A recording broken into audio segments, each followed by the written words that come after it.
जब परमेश्वर, आप चर्च सुनो, उसकी टेस्टिमनी सुनो। कहती जब मैं यहां से गई मुझे गर्मी महसूस हुई। क्या महसूस हुई? और सारा दिन उसकी बॉडी गर्म रही।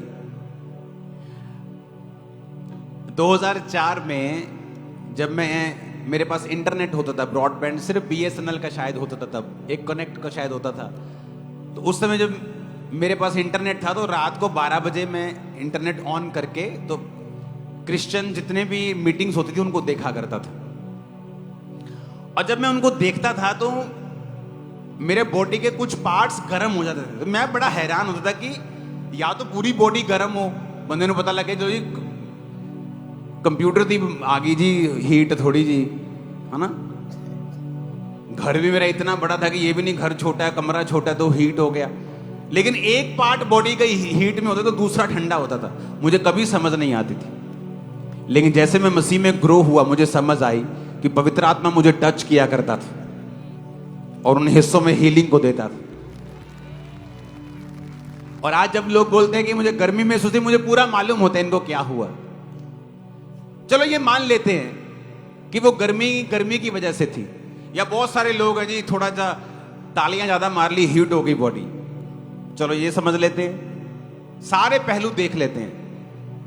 पर जो एक डॉक्टर, 2 डॉक्टर, 30 डॉक्टर, 40 डॉक्टर, दवाइयां, ऑपरेशंस, IVF, क्या क्या, कुछ भी काम ना आया। चर्च में आके बॉडी गर्म हुई, पर उस गर्म बॉडी के 1 महीने बाद वो प्रेग्नेंट थी, शादी के 12 साल के बाद। और जिस हिस्से ने उनको सबसे ज्यादा तंग किया हुआ था, हालेलुया। जस्ट 1-2 टेस्टिमनी देखो, पूरे सेट आ रहे हैं। से अपने भविष्यवाणी की कि एक सिस्टर को मैं देख रहा हूँ दवाइयां खाकर आराम नहीं आ रहा, कभी पेट में दिक्कत, कभी यूट्रस में दिक्कत इस बहन के शुरू हो जाती थी और ये पिछले 1 साल से लगातार थी। और कहते जैसे ही आपने भविष्यवाणी की, प्रभु ने छुआ इस बहन को, पवित्र आत्मा ने टच किया और दिल्ली से फर्स्ट टाइम ये बहन आए हैं, फर्स्ट टाइम आए हैं।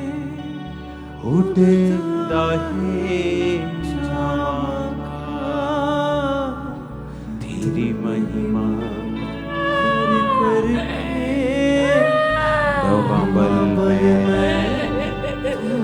चर्च अपने हाथों को उठा, पूरी चर्च खुदावंद के मसे को रिलीज करो अपनी लाइफ के ऊपर, अपने बच्चों के ऊपर, परिवार के ऊपर।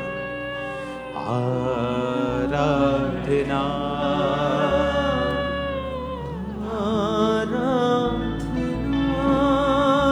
बस ये बच्चे की बड़ी ही एक मार्वलेस टेस्टिमनी। इनका बच्चा कहते हैं जब पैदा हुआ खिंच कर सांस ले रहा था, प्रॉपर सांस नहीं आ रही थी, आर्टिफिशियल ऑक्सीजन ले रहा था और डॉक्टर्स ने बोला था बचने का कोई भी चांस नहीं है। लगातार कई दिनों तक कहते वेंटिलेटर पर रहा और बहुत क्रिटिकल कंडीशन थी। हमारे पास फोटोज हैं और बहुत क्रिटिकल कंडीशन थी। कहते डॉक्टर ने जवाब दे दिया था कि बचने का कोई भी चांस नहीं है।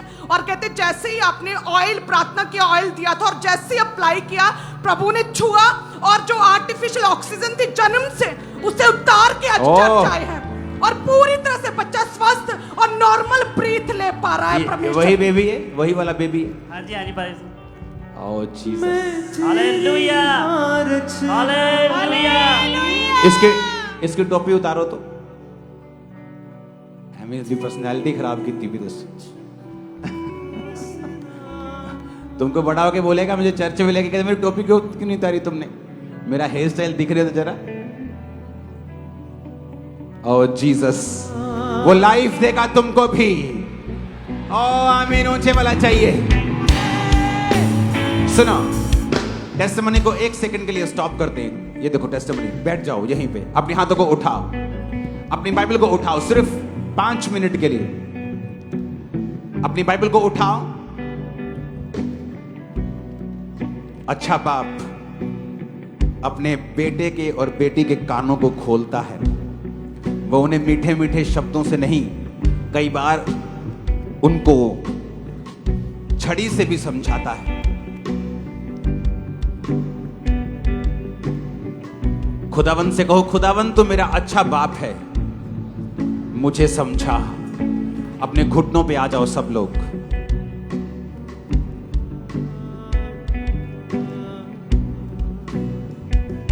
प्रभु से कहो, प्रभु तू मेरा अच्छा बाप है, मुझे समझा।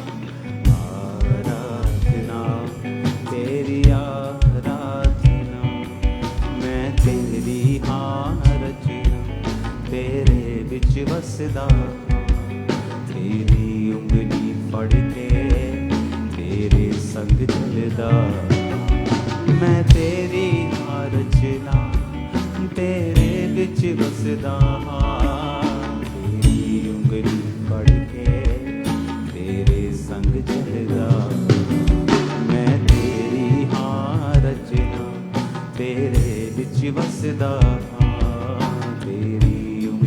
पढ़ के तेरे संग चलदा, आराधना। खुदावन से बात करो, बोलो प्रभु मेरे कानों को खोल दे। इसको प्रीचिंग मोड में करो। फिर से बोलो, परमेश्वर मेरे कानों को खोल दे।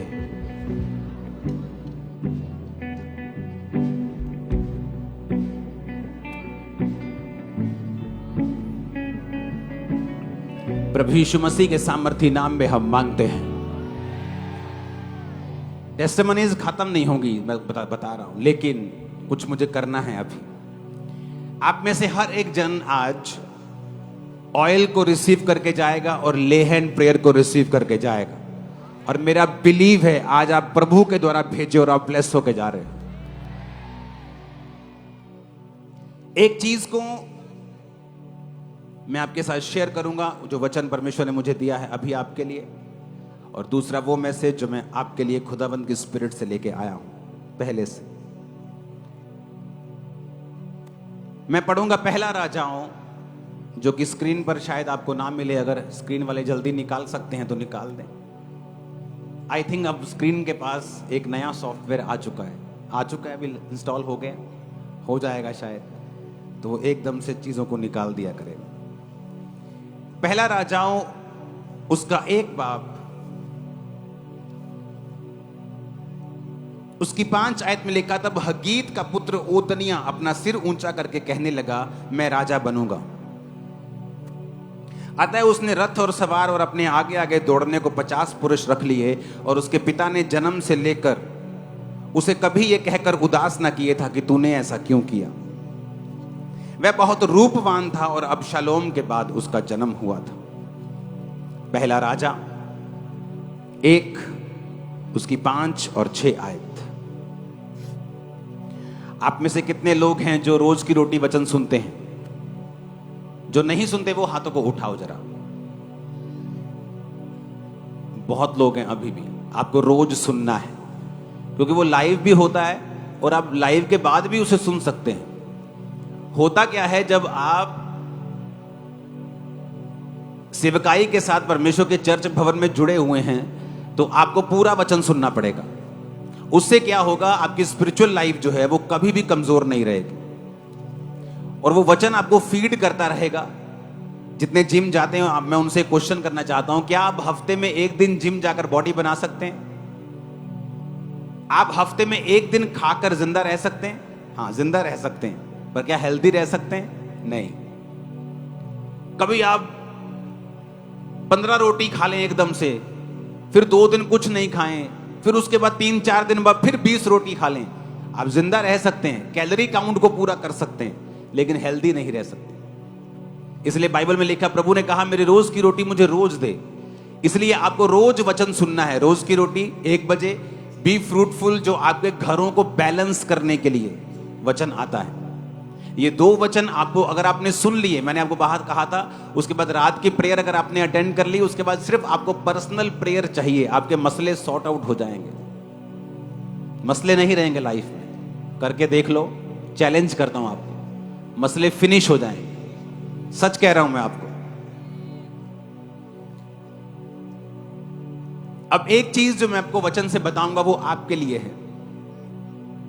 इसमें लिखा है कि दाऊद का बेटा ओदनिया सिर ऊंचा करके कहने लगा मैं राजा बनूंगा। लेकिन दाऊद का बेटा ओदनिया ये बात जानता था कि वो राजा बनने के लिए परमेश्वर की विल नहीं है, मर्जी नहीं है।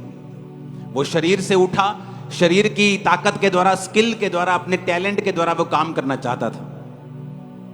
और बाइबल कहती है उसने आगे 50 पुरुष रख लिए, गुंडों की तरह बिहेव करने लगा, रथ रख लिए, सवार रख लिए, दगड़ दगड़ दगड़ दगड़ आता था, पता था वो ओदनिया आया, ओदनिया आया।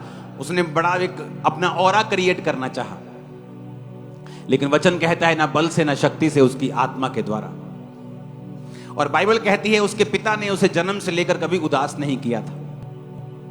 मैं बहुत से पेरेंट्स को जानता हूं जो अपने बच्चों को डांटते नहीं। मैं बहुत से पेरेंट्स को जानता हूं जो अपने बच्चों को कुछ नहीं कहते।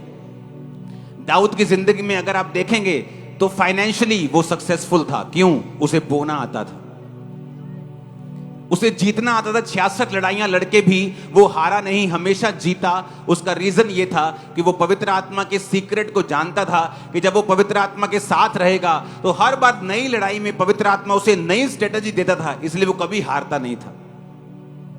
आज एक देश अगर रूस और मान लो अमेरिका लड़ पड़े तो 40 साल पीछे चले जाएंगे, लेकिन दाऊद अपनी जिंदगी में 66 लड़ाइयां लड़के भी फाइनेंशियली कभी कमजोर नहीं हुआ और हमेशा जीतता रहा और बरकत पाता रहा। उसका रीजन था पवित्र आत्मा उसके साथ था। इसलिए जब उसने पाप किया तो परमेश्वर ने उसे सजा दी और उसने कहा प्रभु अपने पवित्र आत्मा को मुझसे कभी अलग ना कर, क्योंकि वो दाऊद जानता था कि उसकी जीत का जो सीक्रेट है वो पवित्र आत्मा है। अपने हाथों को उठाओ, बोलो परमेश्वर तेरे वचन आज मेरे कानों को खोल दें। ऊंची आवाज में प्रार्थना करो फिर से।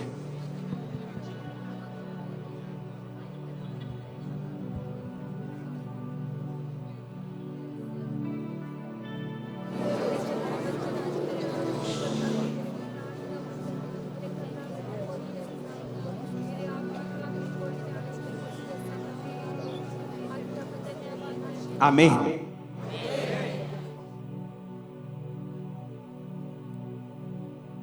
बाइबल को इसलिए लिखा गया है और बाइबल की हर एक घटना को इसलिए लिखा गया है कि हम उससे सीख सकें।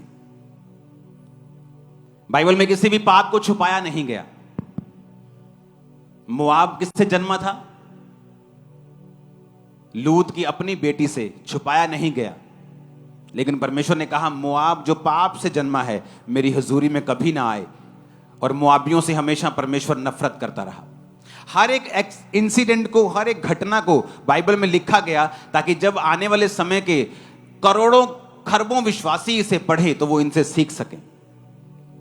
दाऊद अपनी जिंदगी में हर जगह कामयाब था अपने परिवार को छोड़ के।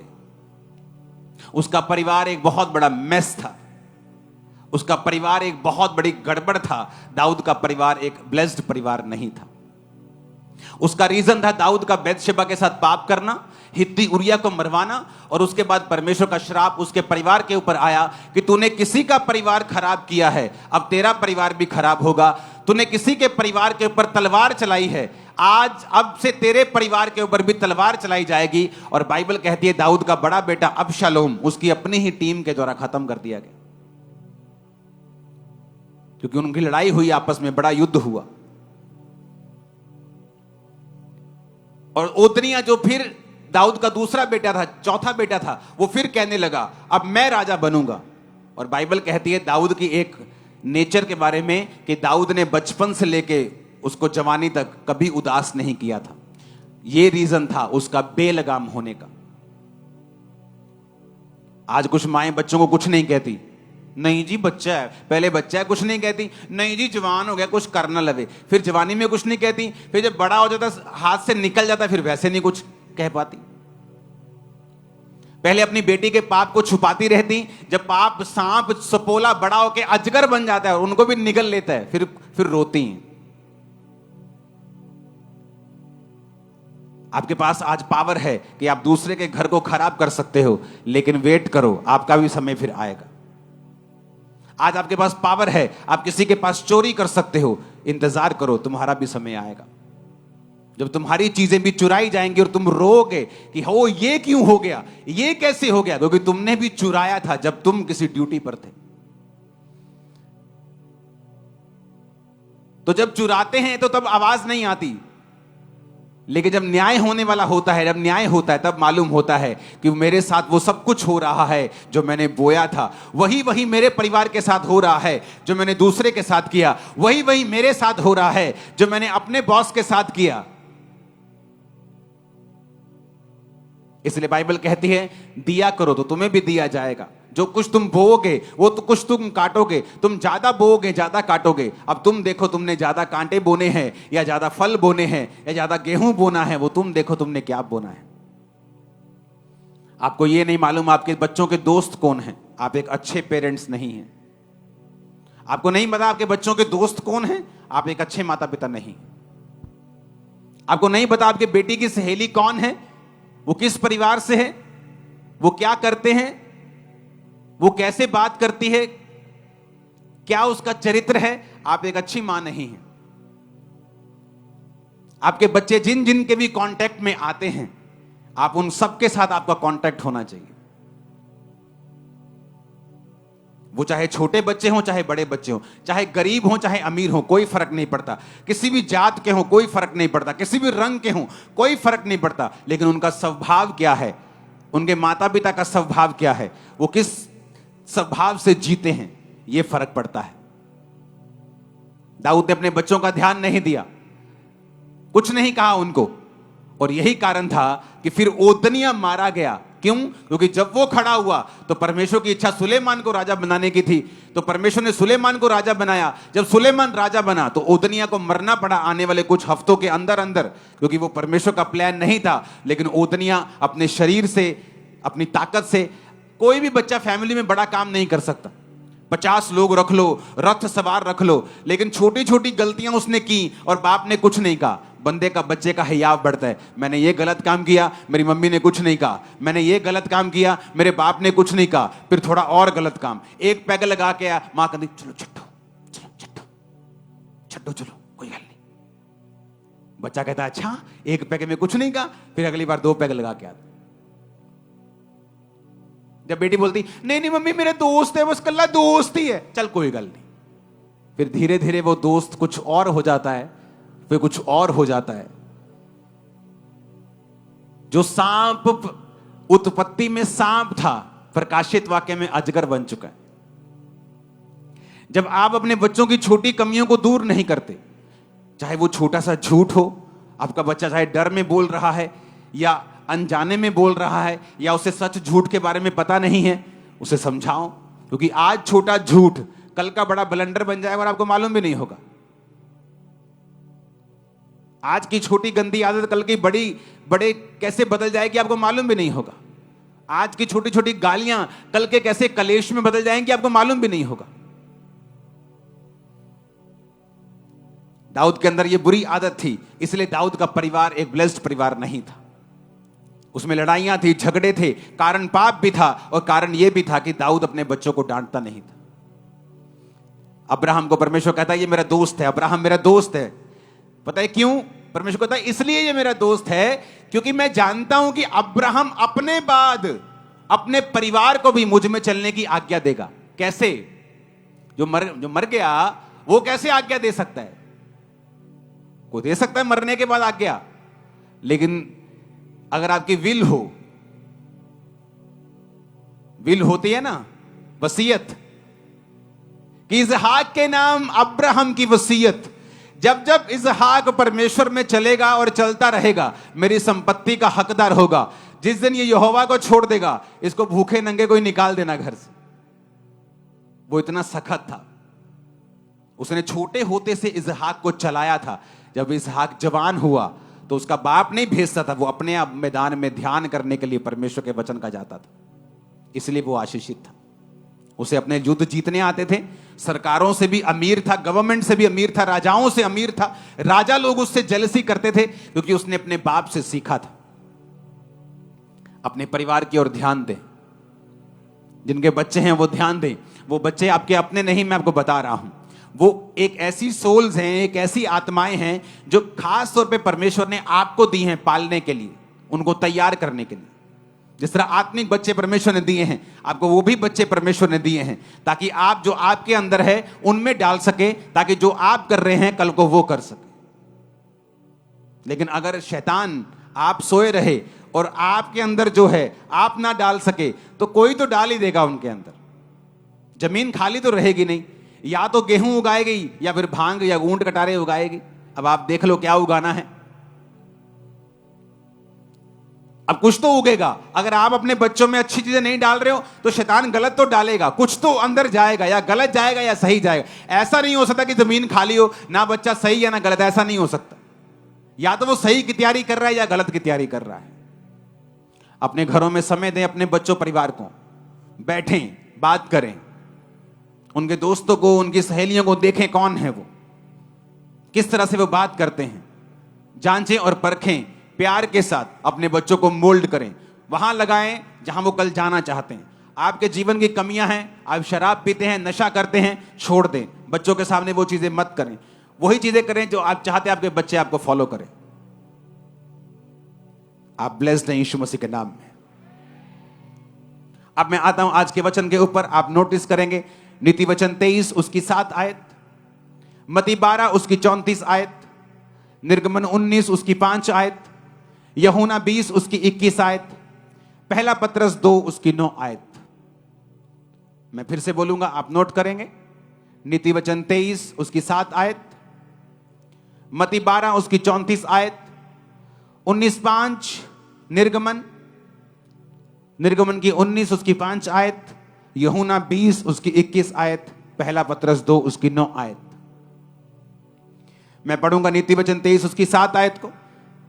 क्योंकि जैसा वह अपने मन में विचार करता है वैसा वह आप है। For as he thinketh in his heart so is he. Bible कहती है जैसा तुम अपने मन में विचार करते हो तुम वैसे ही हो। इसका मतलब यह है कि यह बहुत जरूरी है कि आपके मन का विचार क्या है, यानी आप अपने मन में अपने लिए क्या सोचते हैं कि आप कौन हैं।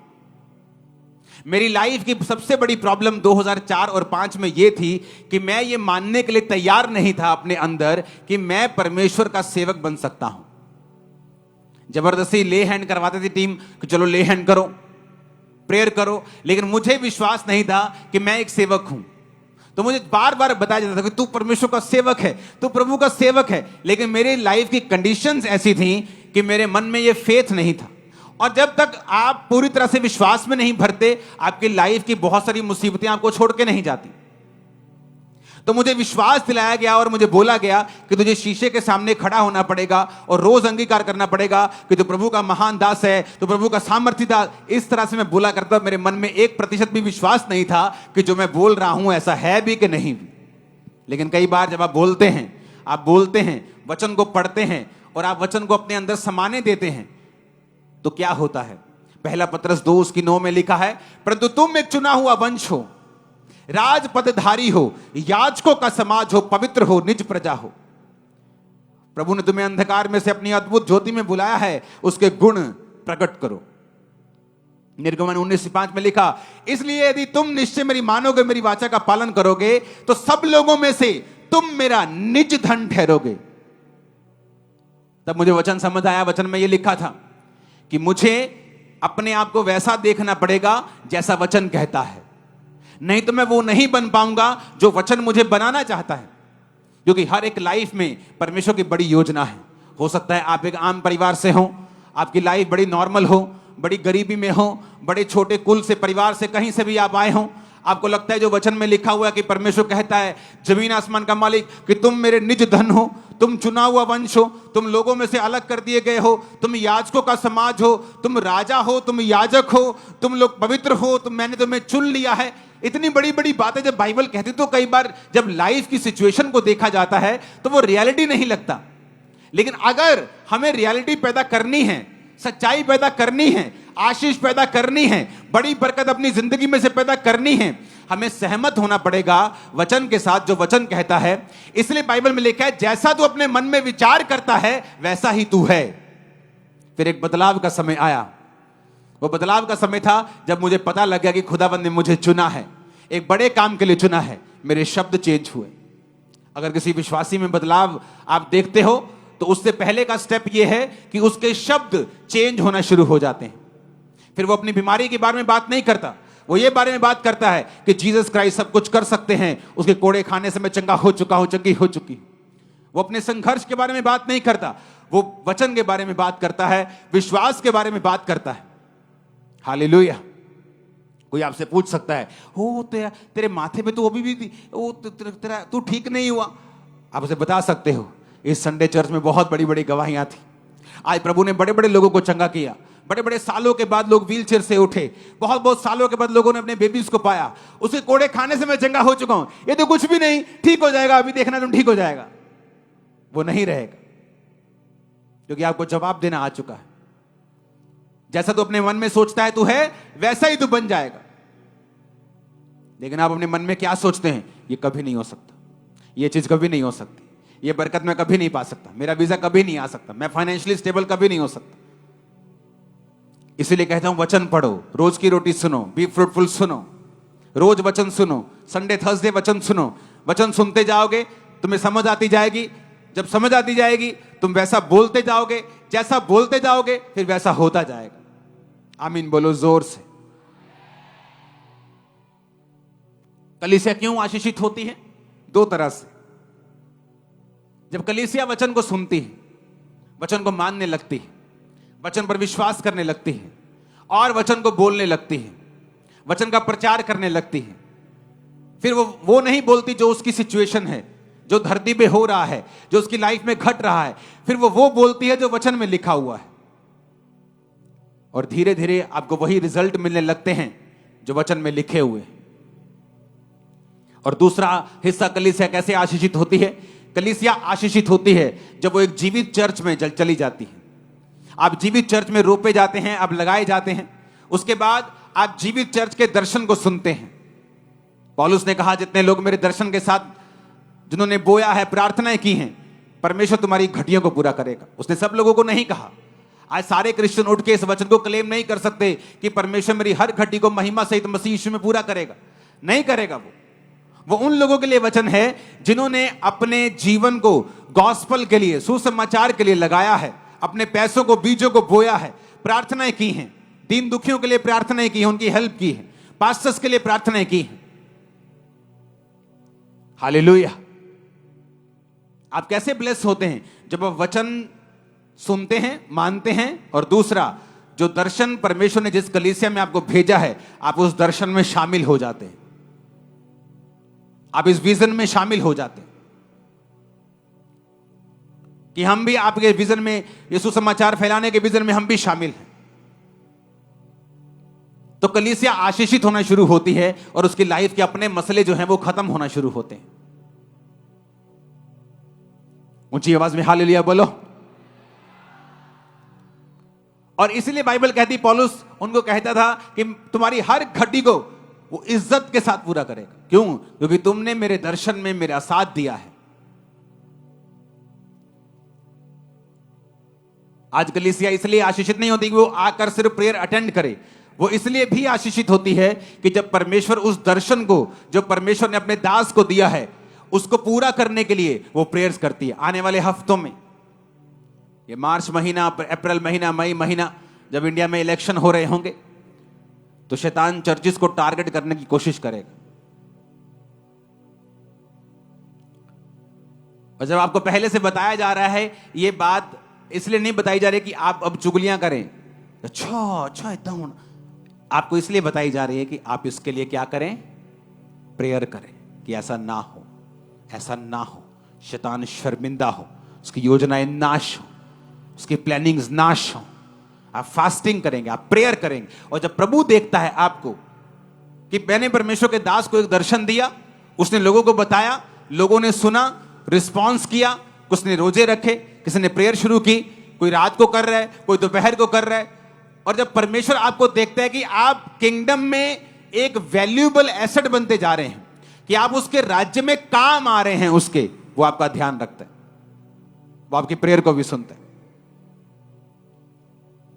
लोगों को लगता है कि आंसुओं की प्रार्थना को परमेश्वर सुनता है, ये सरासर झूठ है। परमेश्वर आंसुओं की प्रेयर को नहीं सुनता, वो विश्वास की प्रेयर को सुनता है। ऐसे तो सब रोए, लेडीज का काम ज्यादा आसान हो जाएगा। 2 मिनट में रोए, प्रभु से लिया, चल भी तू किथे मैं किथे। ते बंदे बेचारे सोचते रहने रोना कितना, उंगला दे दे के रोने की कोशिश कर। रोने से नहीं।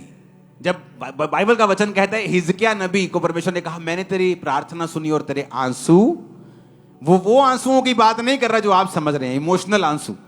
वो फेथ था कि प्रभु मैं तेरे समान सीधा तेरे सामने सीधा रहा हूं, मैंने ये कर्म किया है, मैंने मूर्ति पूजा नहीं की, मैंने गलत काम नहीं किए, मैंने दीन दुखियों की सहायता की है, मुझे छू। वो रो रहा था, प्रभु मैं सही हूं, मैं विश्वास के साथ मांग रहा हूं। परमेश्वर ने विश्वास को देखा, उसके पास्ट को देखा, उसके रिकॉर्ड को देखा। आज रिकॉर्ड क्या है?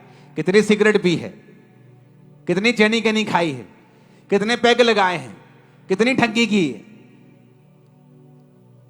तो रिकॉर्ड मायने करता है, आंसू मायने नहीं करते। तो परमेश्वर के सामने जब आप परमेश्वर के सामने प्रेयर करते हैं कि परमेश्वर के दास ने बोला कि ऐसा ऐसा शैतान करने की कोशिश कर रहा है, खासकर पंजाब की बड़ी चर्चेस के ऊपर, तो हमें प्रेयर करनी है। तो आप आज रात से ही प्रेयर करें, प्रभु शैतान की योजनाएं नाश हो। कोई व्यक्ति, कोई संस्था, किसी भी तरह का कोई व्यक्ति, सरकारी गैर सरकारी, कोई अटैक ना कर सके, ये शर्मिंदा हो। तो परमेश्वर देखता है कि अच्छा ये व्यक्ति किंगडम में काम आया। जब आप फिर अपने लिए प्रेयर करेंगे, वो आपकी प्रेयर को सुनेगा भी, उत्तर भी देगा, आपको जल्दी देगा। मेरी लाइफ का एक्सपीरियंस है, जो लोग सेवा में हैं, पास्टर्स के काम आते हैं, प्रभु के काम आते हैं, उनकी प्रेयर्स और उनकी हीलिंग और डिलीवरेंस दूसरे लोगों से जल्दी होती है। मेरी लाइफ 20 साल का एक्सपीरियंस है। इसलिए कई केसेस ऐसे होते हैं काउंसलिंग में, जब मैं उनको देखता हूं कि उनकी लाइफ का कोई हल नहीं, मैं उनको बोलता हूं ओके आप सेवा भी स्टार्ट करो और स्ट्रॉन्ग सेवा करो, डेडिकेट कर दो जीवन अपना चर्च को और सेवा करो। क्योंकि जब आपको ये बात समझाई जा रही है कि आप इसलिए ब्लेस होते हैं जब आप परमेश्वर के दर्शन में उसके साथी बन जाते हैं। हालेलुया। आने वाले समय में, जब मैंने आपको बताया था कि पिछले कुछ समयों से मैं अपने बाइबल कॉलेज के बच्चों को ट्रेनिंग दे रहा हूं कि मुझे एक टीम चाहिए कि वो लोगों से बात कर सके, लोगों के मसलों को सुन सके। तो आपके केसेस आते हैं मंगलवार को, वो आपके केस सुनते हैं। अगर आपका केस बड़ा होता है, वो सीधा मेरे मोबाइल पे उसकी घंटी बजती है और आपकी फोटो साथ में आती है और बताया जाता है कि ये केस बड़ा है, ये बहन ज्यादा मिलने को कर रही है, ये भाई ज्यादा दुखी है, आप इससे मिलें। तो मैं उनको बताता हूं कि ओके मुझे मिलने की जरूरत है, आप भेज दो, ओके इसको प्रेयर लाइन भेज दो, ओके इसको यहां भेजो। जो भी पवित्र आत्मा मुझे कहता है मैं उन लोगों के लिए करता हूं और मसले सॉल्व होते। और मैंने उनको बताया था कि इसके लिए मुझे बाइबल कॉलेज चाहिए। तो बाइबल कॉलेज की बिल्डिंग को परमेश्वर ने पिछले सालों में हमें दिया, उसे बाय किया। वहां पे 100 बच्चे अपनी लाइफ को डेडिकेट करके वहां रहते हैं, वही खाते हैं, वही पीते, वही रहते हैं, अपने परिवारों से दूर। और उसी वजह से आज आप काउंसलिंग को ले रहे हैं। अब आने वाले समय में उस बिल्डिंग को बड़ा किया जा रहा है। वो बिल्डिंग अगर उसकी पिक्चर है तो उसे हम देखेंगे स्क्रीन के ऊपर। यह पहला लेंटर पड़ चुका है उस बिल्डिंग का। ये एक नई बिल्डिंग है बाइबल कॉलेज की। क्यों बनाई जा रही है मैं आपको बताता हूं। ये एक नई बिल्डिंग है। उसी बिल्डिंग में आसपास उसके बिल्डिंग थी, बीच में बहुत जगह थी। तो लॉ के अकॉर्डिंग जितना भी हम बना सकते थे, तो वहां 350-400 बच्चों के लिए बिल्डिंग बन रही है, 4 मंजिली ऊंची। यहां नहीं है, वो यहां से 1.5-2 किलोमीटर दूर है। ये इसका पहला लेंटर उस दिन मैंने दिखाया था, पड़ रहा है, लेकिन अब वो पड़ चुका है। अब तो दूसरे लेंटर की तैयारी हो रही है। तो ये 4 बिल्डिंग में 400 ये तो 100 बिल्डिंग में पुराने 500 जो आदमी होंगे और बहनें होंगी, क्योंकि बहनें यहां नहीं रहती, यहां सिर्फ जेंट्स लोग रहते हैं। तो जो अपना जीवन प्रभु को दे देंगे और सेवा करेंगे, और उसके बाद वो सेवा करेंगे यहां पर। और मुझे ये गिनती क्यों चाहिए, उसका रीजन ये है कि परमेश्वर ने मुझे आपके लिए कुछ करने के लिए बोला है।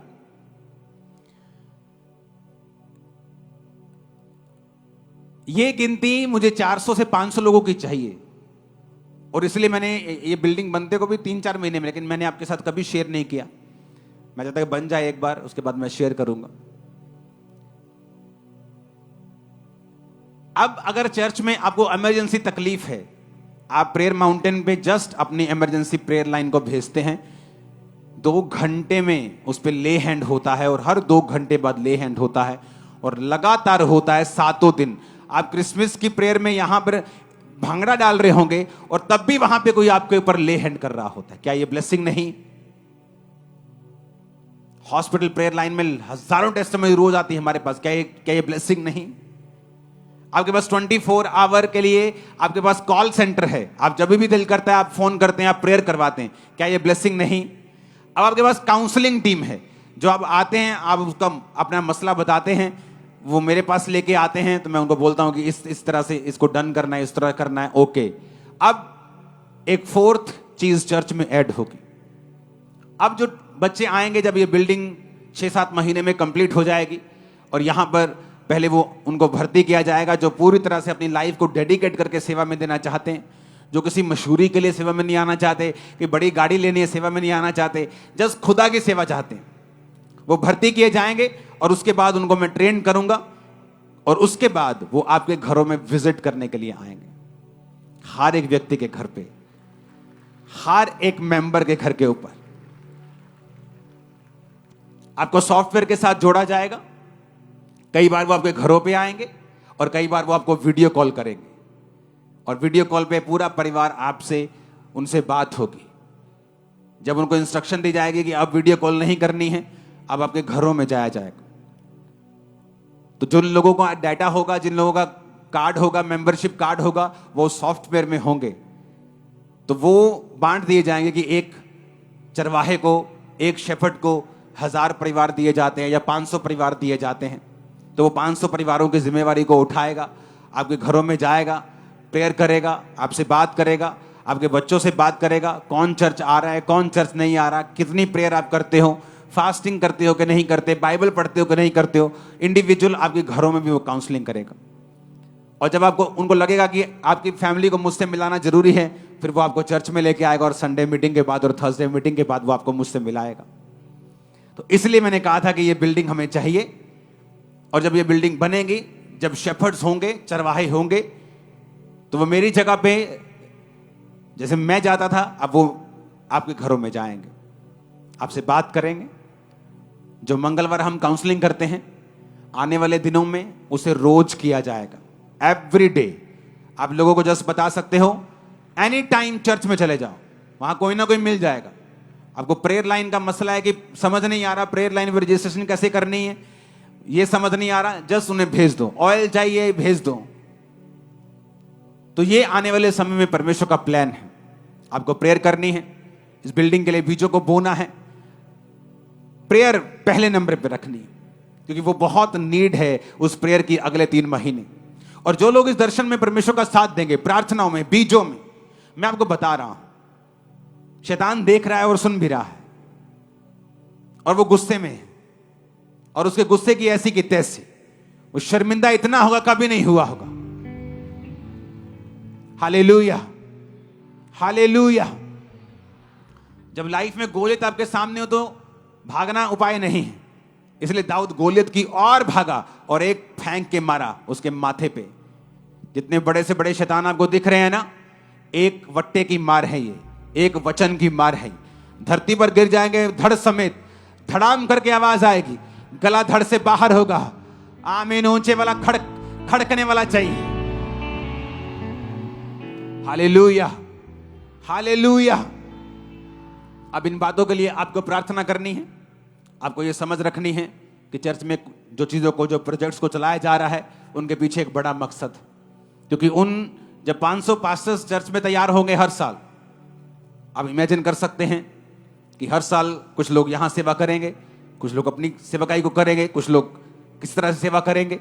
अब इमेजिन करो कितना परमेश्वर का राज्य बढ़ेगा, क्योंकि जो यहां पर बाइबल कॉलेज में पढ़ता है उसे पूरी समझ होती है सेवकाई कैसे करनी है, किस तरह से पैसों से दूर रहना है, किस तरह से संसार से दूर रहना है, किस तरह से हमें प्रैक्टिकल, जब विरोध हो, झगड़ा हो, जब मुश्किलें आए तो किस तरह से उसे हैंडल करना है।